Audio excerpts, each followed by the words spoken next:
Jake Morrison stood in the middle of the huge chamber and felt very small. The walls went up so high he could not see the top. Around him sat creatures from 47 different worlds. Some looked like giant insects. Others were made of what seemed like living crystal. A few had tentacles instead of arms. All of them were staring at him, with anger in their strange eyes. The human ambassador wore his best uniform, but it felt thin and cheap next to all the alien technology around him. His hands stayed steady at his sides, even though his heart was beating fast. Behind him in the visitor seats sat Captain Lisa Hayes. She was the only other human allowed in the chamber.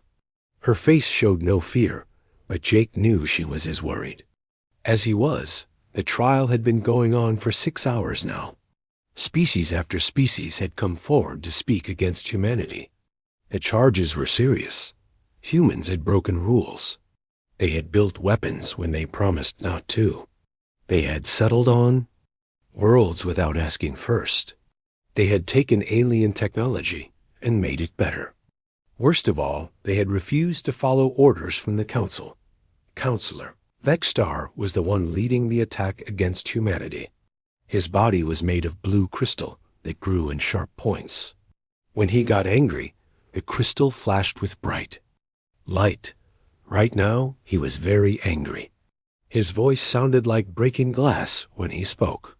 The humans came to us 30 years ago, Vexstar said to the other council members. They were primitive.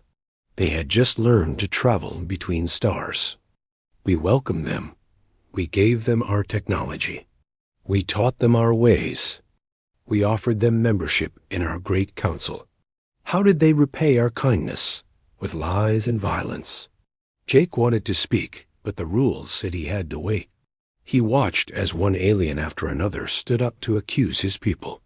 The Zephyrians complained that human traders were selling goods too cheap and taking away their customers. The Corvins said humans had stolen mining rights in space that belonged to them. Even the peaceful ethereal monks were upset. They said human ships were flying through their sacred meditation routes and disturbing their prayers. We gave them faster-than-light travel, said Elder Sooth of the Benevolent Order. His voice was soft and sad. We thought they would use it to explore and learn. Instead, they built a war fleet. They turned every cargo ship into a weapon. They act like they are still fighting wars on their primitive home world. The worst part was that much of what they said was true. Humans had built weapons. They had settled worlds without permission. They had reverse-engineered alien technology and made improvements. But Jake knew why they had done these things. Humanity had learned the hard way that the galaxy was not a safe place. When humans first joined the Council, they thought it would be like the United Nations back on Earth. They expected to have a voice in decisions. They thought other species would treat them as equals. Instead, they found that the Council was run by the oldest and most powerful species. Newer members like humanity were expected to follow orders without question. The first lesson came when human colonists on New Terra were attacked by space pirates. The colonists called for help from the Council fleet. The response came 3 weeks later. By then, the pirates had killed hundreds of people and stolen everything valuable. The Council ships arrived just in time to file a report. Jake had been there. He was just a young diplomat then, but he saw the burned settlements. He talked to the survivors. They told him how they had begged for help while their friends and family died. The Council response was to offer sympathy and promise to patrol the area more often in the future. That was when humans decided they needed to protect themselves. They started putting weapons on their cargo ships. They trained their colonists to fight. They built bases in dangerous areas so they could respond quickly to attacks. The Council called this aggression. Humans called it survival. When we gave humans the gift of space travel, Vexstar continued his speech. We thought we were lifting up a worthy species. Instead, we created a threat to galactic peace. They refuse to accept our guidance. They ignore our laws. They have become exactly what we hoped to prevent, a militaristic species that solves problems with violence. Now it was time for Jake to defend his people. He walked to the speaking platform in the center of the chamber. His voice carried clearly through the vast space. "Honored counselors," he began, "humanity seeks only to secure our future among the stars. Everything we have done has been in response to threats against our people. When pirates attacked our colonies, you told us to be patient. When smugglers used our space routes, you said it was not your problem. When other species claimed our mining rights, you advised us to negotiate. We tried your way. Our people died while we waited for your help. Threats you created through your reckless behavior." Vextar snapped back. "If you had followed our guidance, none of this would have happened." Jake felt his temper rise, but kept his voice calm. "Your guidance left our people defenseless. We asked for protection, and you gave us paperwork. We asked for fair treatment, and you gave us lectures about patience. Humanity learned that in this galaxy you must be strong, or you will be prey." The debate went on for hours. Some council members wanted to destroy humanity completely. Others thought humans should be locked up on their home world and never allowed to leave. A few even suggested that humans might be right to defend themselves, but their voices were quickly shouted down. It was Counselor Zareth who finally offered the solution that would change everything. She was old even by alien standards. Her species had been in space for thousands of years. When she spoke, all the other council members listened. "Let them go," she said in a voice like wind through dead leaves. "Revoke their membership. Strip them of all council protection and technology sharing agreements. Send them back to their little corner of space and forbid any species from trading with them or giving them aid." The chamber became very quiet. Being thrown out of the council was considered the same as a death sentence. No species had ever survived being completely cut off from the galactic community, without access to alien technology and trade networks. Most isolated species destroyed, themselves within a few generations. Jake felt his heart sink, but he did not let it show on his face. "And if we refuse to accept this judgment, then we will consider you a rogue species and act accordingly," Vextar replied. The threat was clear. Refuse exile and face the combined military might of 47 worlds. The vote came quickly. 43 species voted to exile humanity. 3 abstained. Only 1 voted against the punishment. Jake memorized the faces of those who had shown mercy. Someday he hoped to repay their kindness. As Jake and Lisa were escorted from the chamber by council guards, they heard Counselor Zareth talking to her assistant. She thought humans could not understand her language, but Jake had studied it for years. "Give them 50 years, she was saying. "Maybe 100 if they are particularly resourceful. Without council technology and trade, they will either destroy themselves or fade into irrelevance. Either way, the galaxy will be safer." Jake smiled grimly as he heard these words. The ancient alien had no idea what she had just done. By casting humanity out of the council, she had not destroyed them.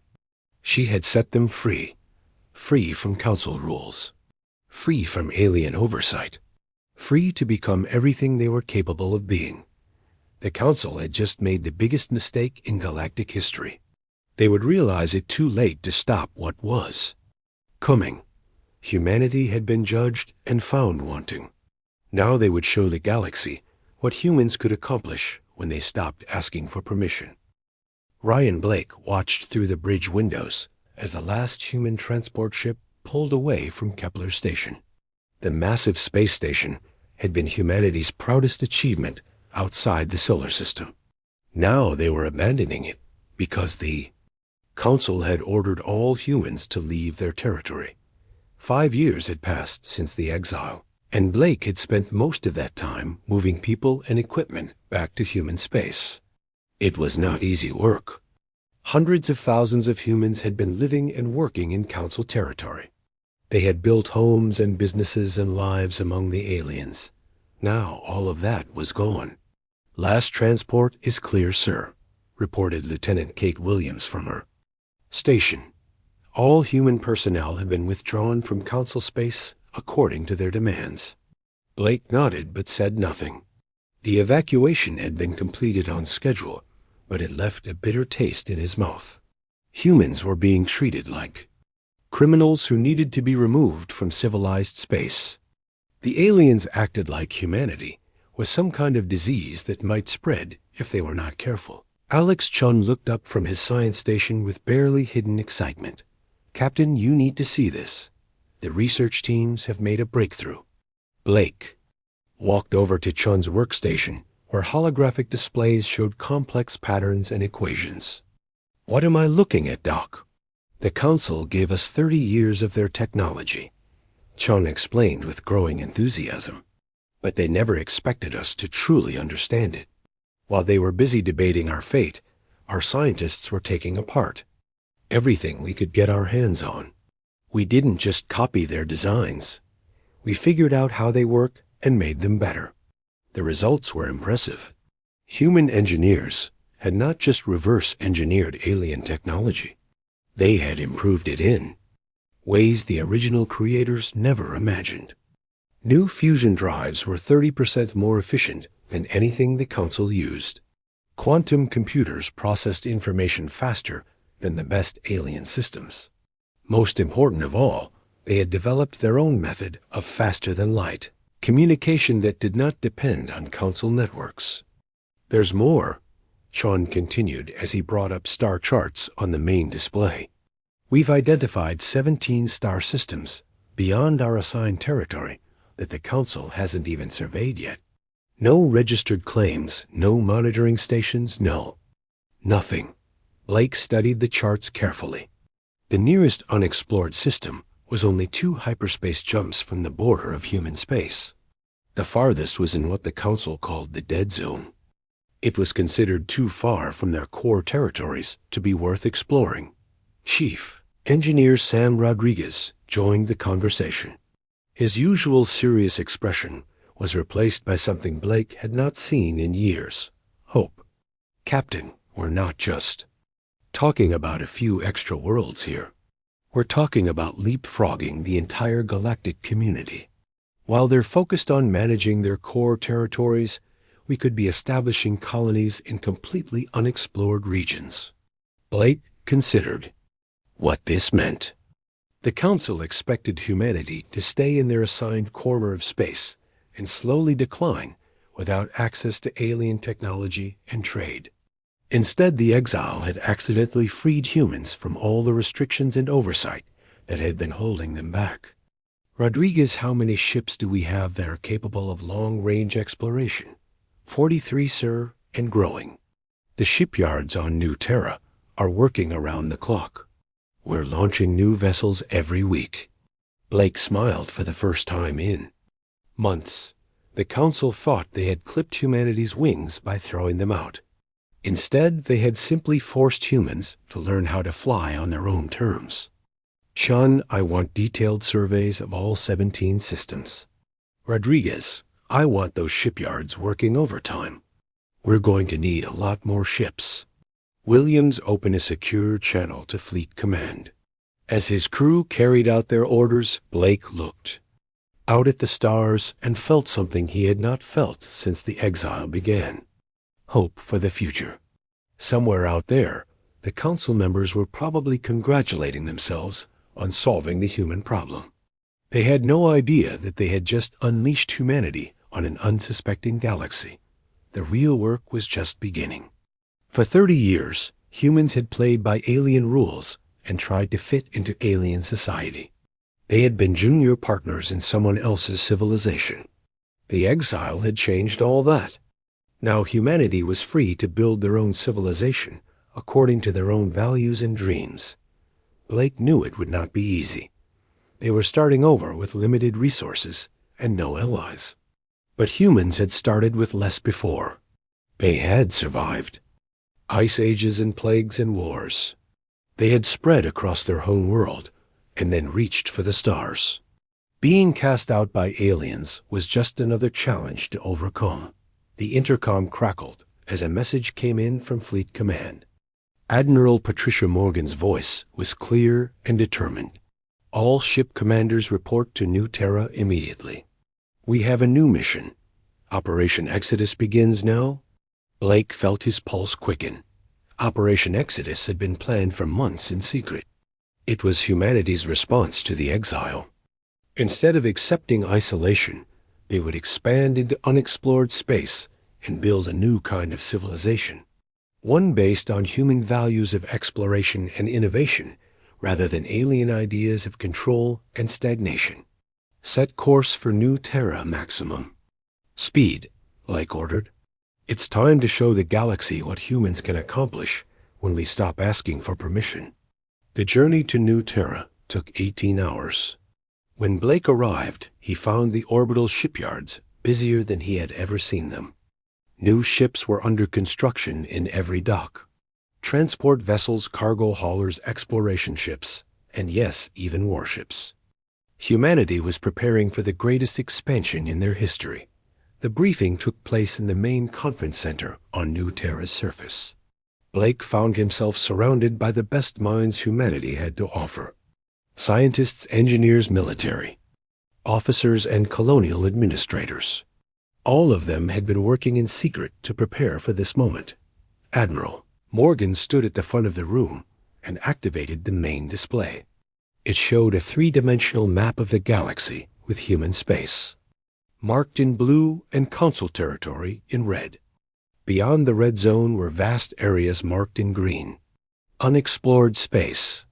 Ladies and gentlemen, Morgan began, the Council has given us an unexpected gift. By forcing us to leave their territory, they have removed all the legal restrictions on our expansion.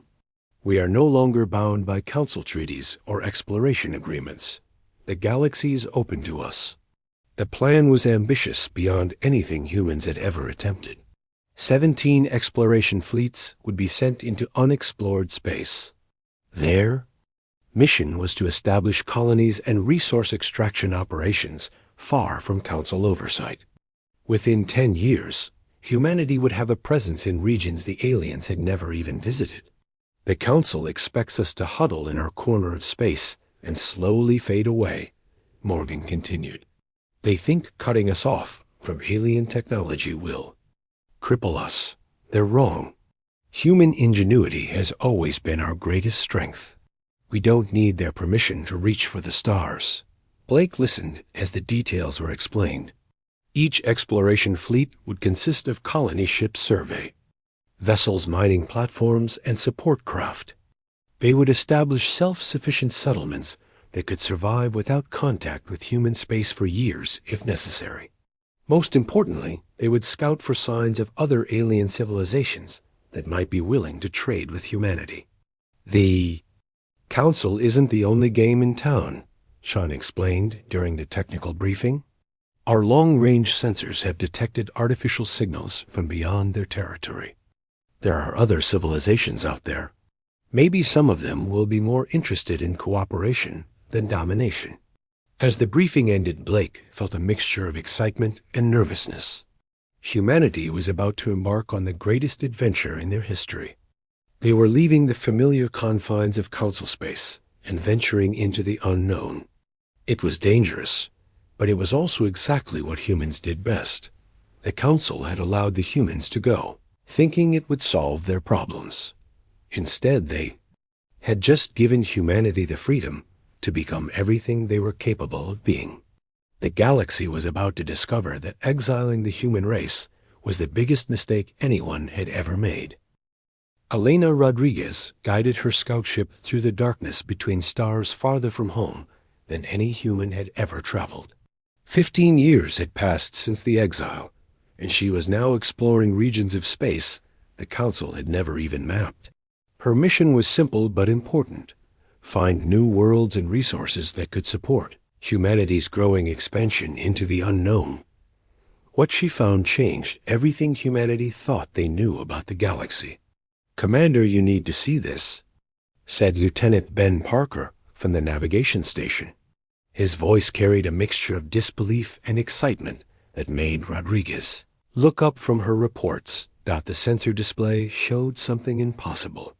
They were approaching the Kepler 442 system, which according to Council records was empty space not worth exploring.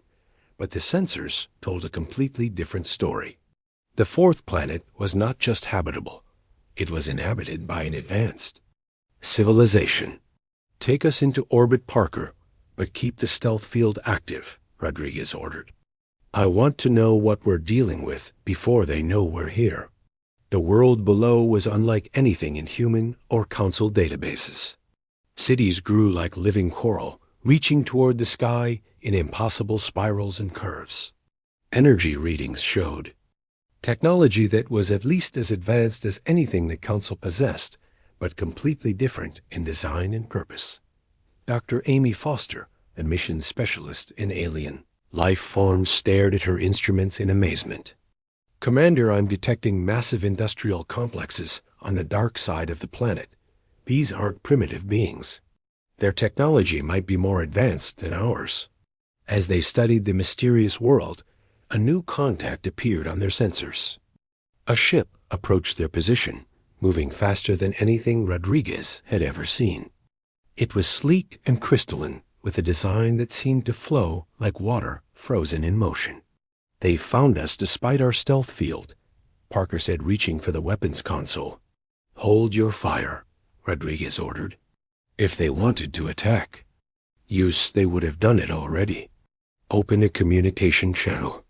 The main screen flickered and showed something that defied easy description. The being appeared roughly humanoid, but its skin seemed to shift between solid and transparent. Its eyes looked like pools of liquid starlight that seemed to hold the wisdom of ages. "Greetings, travelers from the distant spiral," the being said in perfect English. "I am Navigator Threshold of the Synthesis. We have been monitoring your species expansion with great interest." Rodriguez fought to keep her composure professional, even though her mind was reeling. "You speak our language perfectly. How is that possible?" "We speak all languages, Commander Elena Rodriguez of the United Earth Systems. We have been watching your kind since you first achieved faster than light travel. We know of your exile from what you call the Galactic Council." The implications hit Rodriguez like a physical blow. This alien had been watching humanity for decades. He knew about the exile, and he knew her name and rank. "How long have you been observing us?" "Longer than your council has existed. We are the Synthesis, a collective of species that chose a different path when the council first formed 3,000 years ago. We believe in growth through cooperation, rather than control through fear and domination." Navigator Thresholds. Form became more solid, as if he was concentrating on maintaining a physical appearance. "Your council believes they represent the pinnacle of galactic civilization. They are mistaken. There are 17 major civilizations beyond their borders, each more advanced than they can imagine. The council controls perhaps 5% of this galaxy's true potential." Rodriguez felt the universe expanding around her in ways she had never imagined. Everything humanity thought they knew about galactic politics was wrong. The council was not the supreme authority they pretended to be. They were just one small group among many. "Why are you telling us this?" Rodriguez asked. "Because humanity has done something remarkable in just 15 years of exile. You have developed technology that surpasses many council races. You explore and adapt and innovate rather than simply administrate and control. The Synthesis has voted Commander Rodriguez. We offer humanity membership in our collective." Parker looked stunned. "What exactly does that mean for us?" "Access to technologies beyond council imagination. Trade routes spanning half the galaxy. Most importantly, allies who share your drive to explore and grow rather than stagnate in fear of change." Rodriguez thought of Earth and New Terra, and the dozens of worlds humanity had secretly settled since the exile. The Council thought they had isolated humanity and made them irrelevant. Instead, they had driven them directly into the arms of civilizations, far more advanced than anything the aliens could imagine. "There is one condition," Navigator Threshold continued. "Your Council must never learn of our existence." Not yet. They are not ready for the truth of how small and insignificant their influence truly is in the greater galaxy. Rodriguez smiled grimly. "That won't be a problem." The Council stopped listening to anything we had to say 20 years ago. As the conversation continued, Rodriguez learned about the true structure of galactic civilization. The synthesis included species that had mastered technologies the Council could not even dream of. Planets could be restored from environmental collapse in months instead of centuries. Faster than light drives made Council ships look like primitive sailing vessels. Medical advances had eliminated disease and extended lifespans across dozens of different species. All of this knowledge has been available to the Council for thousands of years, Navigator Threshold explained. The synthesis has repeatedly attempted diplomatic contact. We offered to share our discoveries and work together for the benefit of all species. The Council ignored us, dismissed us as impossible, or refused to believe that advanced civilizations could exist beyond their charted territories. The meeting continued for hours as agreements were made and star charts were exchanged. Rodriguez received coordinates for synthesis outposts and trade stations scattered throughout unexplored space. More importantly, she learned that humanity was not alone in their struggle against Council arrogance and control. Many species have grown tired of Council restrictions, Navigator Threshold revealed. They are ready to break free, but lack the courage to act alone. Your exile has shown them that it is possible to survive and thrive outside Council authority. As Rodriguez prepared to return to human space with this incredible news, she realized the full scope of the Council's mistake.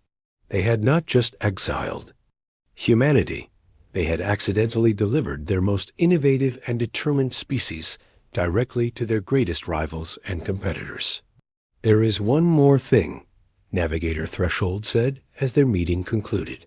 "The synthesis has been preparing for this moment for centuries. We knew that eventually a species would emerge that could challenge the Council's authority. We believe humanity is that species."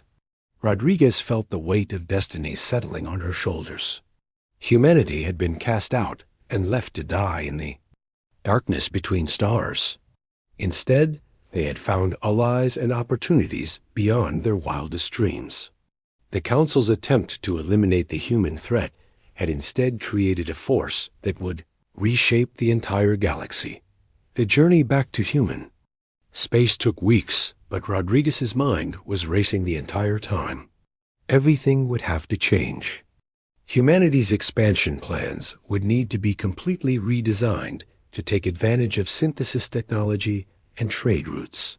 More importantly, they would need to prepare for the day when the Council discovered what they had lost by driving humanity away.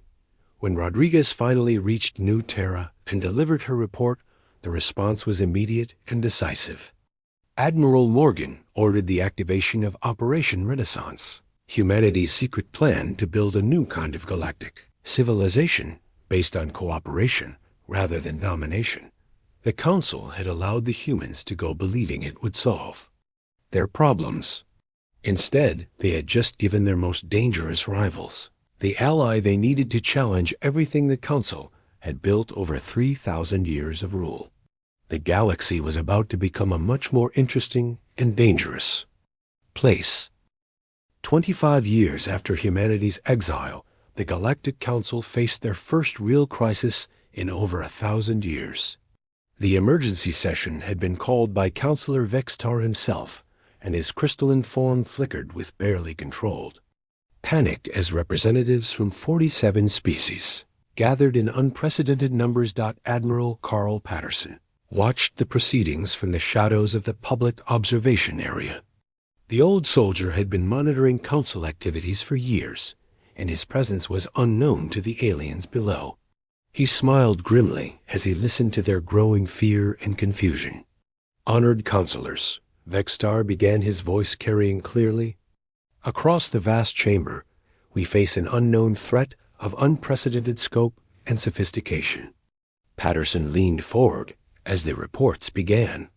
What he heard confirmed everything human intelligence had been predicting for months. The Council was finally starting to realize that something was very wrong in their galaxy. 7 of our outer colonies have gone completely dark in the past month, reported the Corvin military attach. No distress signals, no emergency communications, nothing at all. When our investigation fleets arrived, they found the world stripped of all valuable resources, but the populations were unharmed and had been relocated to better worlds with superior infrastructure. "It's not limited to resource extraction," added the Zephyrian trade representative. 3 of our major shipping routes have been redirected without authorization. Ships arriving at established waypoints find new trade stations offering better prices and superior goods. Our merchants are abandoning council-approved routes in favor of these unknown alternatives. Patterson suppressed a chuckle. 25 years of synthesis intelligence sharing had given humanity intimate knowledge of council operations and weaknesses. What the aliens did not realize was that many of their supposedly loyal member species had been secretly trading with synthesis outposts for generations. The recent disruptions were just the beginning of a much larger plan. Counselor Sarat H maintained her ancient composure, but Patterson could see the concern growing in her eyes. "What do our intelligence services know about these unknown actors?" "Very little," admitted the briefing officer with obvious embarrassment. "Their ships use technology we cannot identify or classify. Their materials are superior to our best alloys and composites. Most disturbing, they seem to know our patrol schedules, our trade routes, and even our classified defense positions." Patterson smiled more broadly. The synthesis had been gathering intelligence on council operations for thousands of years. Combined with humanity's natural talent for espionage and infiltration, they had built a complete picture of council strengths and weaknesses. The aliens were fighting an enemy who knew their every move before they made it. "There's more," the intelligence officer continued reluctantly. "We've detected massive construction projects in previously empty sectors of space. Entire star systems are being converted into industrial complexes, shipyards, and population centers. The scale is beyond anything we have ever attempted or imagined possible." Elder Sooth of the Benevolent Order spoke up, and his normally calm voice cracked with worry. Could this threat be connected to the humans? They were exiled to regions bordering these affected areas. The chamber fell silent. In 25 years, the Council had rarely thought about humanity. Their intelligence reports suggested that the exile had worked exactly as planned. Humans were confined to their original 7-star systems. Their expansion had been halted, and their influence had been completely eliminated from galactic affairs. "Impossible," Vextar scoffed dismissively. "Our most recent reports indicate they have perhaps 50 worlds and a few hundred primitive ships. They lack the resources and technology for operations of this magnitude." Patterson's smile widened. The Council's intelligence was exactly what humanity wanted them to believe. Carefully placed observation posts showed peaceful agricultural worlds and modest industrial facilities operating at primitive levels. What the aliens could not see were the thousands of worlds settled in partnership with the synthesis, the massive fleets built with advanced alien technology, or the research stations developing weapons and defenses the Council could not imagine. "I propose we send a diplomatic mission to these unknown forces," suggested the Corvin representative. "If these actors can be negotiated with, perhaps we can reach some kind of understanding." "Negative," interrupted Admiral Toxvar of the Council. "Defense Force 3 of our diplomatic vessels have been intercepted and returned to us intact. The crews were unharmed, but they carried a simple message. The Council's authority is not recognized in these sectors of space. The debate continued for hours, with various species proposing different responses to the crisis. Some wanted to mobilize the entire Council fleet for a massive military response. Others suggested retreating to their core territories and waiting for the threat to reveal itself. A few even proposed attempting to negotiate, despite the previous failures. Patterson had heard enough. He quietly slipped away from the observation area and activated his quantum communicator. The device sent a coded message across half the galaxy. In an instant, using technology the Council did not even know existed. Phoenix Command, this is Watcher. The Council is officially in panic mode. They have no idea who is behind the expansion activities, and they are too proud to consider might be connected to humanity. Recommend we proceed immediately to Phase 4 of the operation. The response came back within seconds. Acknowledged, Watcher. Inform our synthesis allies that the masquerade period is almost over. Soon we will reveal ourselves to the galaxy. Patterson looked back toward the Council chambers, where 47 species were frantically trying to understand a threat they had created with their own arrogance and short-sightedness. In exiling humanity, they had removed their most innovative competitors from oversight and observation. They had driven them into alliance with civilizations far more advanced than anything the Council had encountered in 3,000 years of dominance. The humans had not just survived their exile, as the Council expected. They had thrived and learned and grown strong beyond alien imagination. They had built an empire that spanned hundreds of star systems and included dozens of different species. Most importantly, they had done it all in secret, while the Council believed humanity was slowly dying in isolation. Phase 4 would begin with a simple message transmitted simultaneously to every Council world and outpost. The message would be broadcast on all frequencies in every known language so that no one could claim they had not received it. Citizens of the galaxy, the message would say, humanity has returned from exile. We bring with us allies and technologies beyond your imagination. The age of Council dominance is ending. The age of cooperation and exploration is beginning. Choose your future wisely. Patterson smiled as he imagined the chaos that message would create. The Council had spent 25 years congratulating themselves on solving the human problem. Soon they would learn the true cost of their arrogance and narrow-minded thinking. The galaxy was about to discover that exiling humanity had been the greatest mistake in recorded history. The humans had been allowed to go, and now they were coming, back stronger than anyone had imagined possible. 30 years after the exile, the Galactic Council chambers hosted the most important gathering in 3,000 years of galactic history. But this time, the Council members were not the judges making decisions about other species. They were the ones being judged, and their fate was being decided by forces they had underestimated for far too long. The massive display screens around the chamber showed the true scope of the crisis facing the old order. Over 400 Council worlds had declared independence from central authority. Entire sectors of space had switched their allegiance to what was now being called the Synthesis Coalition. Trade networks had collapsed, defense fleets were defecting en masse, and for the first time in recorded galactic history, the Council's authority was being openly challenged and rejected. At the center of this transformation stood Ambassador Jake. Morrison, 30 years older, but with the same determination in his eyes that had faced the Council's judgment 3 decades before.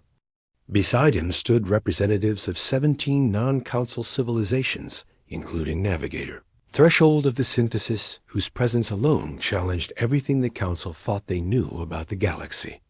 Honored former Councilors, Morrison began, his voice carrying clearly through the stunned chamber. We have called this gathering to discuss the peaceful transition of galactic governance to a more equitable and cooperative system. Counselor Vextar's crystalline form flickered with rage and disbelief. This is completely impossible. Humans were exiled from civilized space. You had only 7 primitive star systems when you left. Morrison smiled calmly. We did indeed start, with 7 systems after the exile.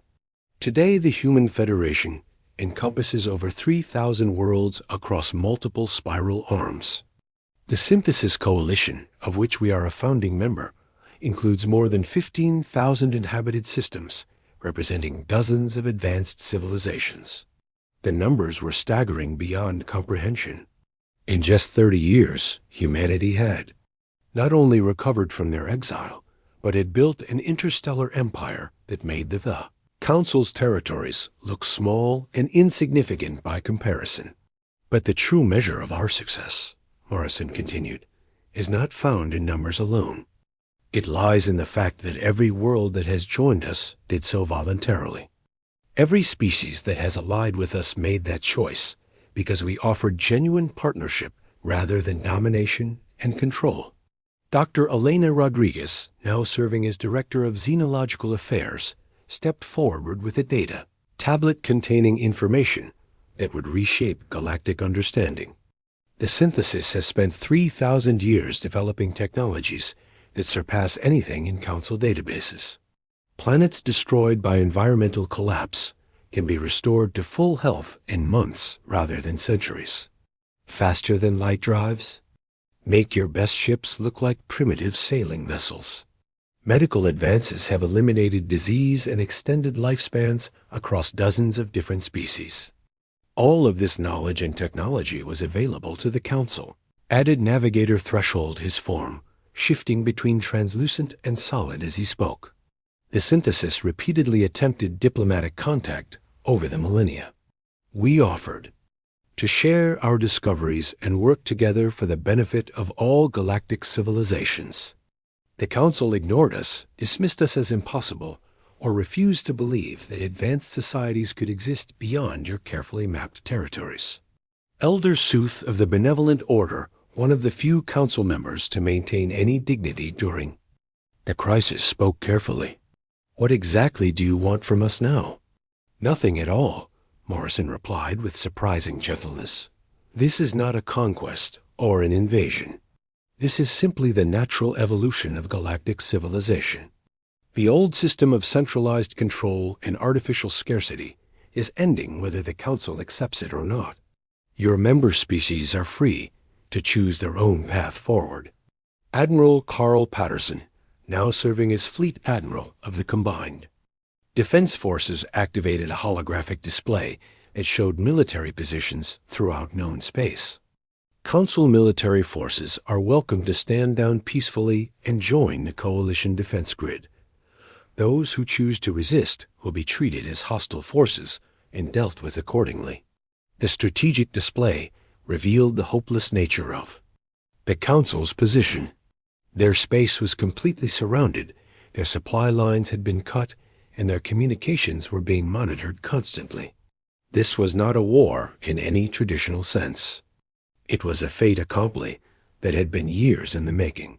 Counselor Zar, a ancient and proud, finally spoke after long minutes of silence. 30 years ago, we believed we were ridding the galaxy of a troublesome and dangerous species. We thought isolation would lead to your inevitable decline and disappearance. Instead, Morrison replied without any trace of bitterness, you freed us from restrictions we did not even know existed. You forced us to become completely self-reliant, to seek out new allies, and to grow beyond the artificial limitations of your system. The supreme irony, added Rodriguez, is that if the Council had simply treated humanity as equals, instead of subjects, we would have been happy to remain within your existing structure. Your arrogance and need for control created the very threat you sought to eliminate. The session continued for many hours, but the final outcome was never really in doubt. The Galactic Council, as it had existed for 3,000 years, was formally dissolved by unanimous vote of its remaining members. In its place rose the Synthesis Coalition, a voluntary association of civilizations, dedicated to exploration, innovation, and mutual growth, rather than stagnation and control. Some council species chose to join the coalition, immediately and completely. Others negotiated complex transitional agreements that would allow them to adapt gradually to the new reality. A stubborn few led by Vextar's faction retreated to their core worlds and vowed to resist the changes to their last breath.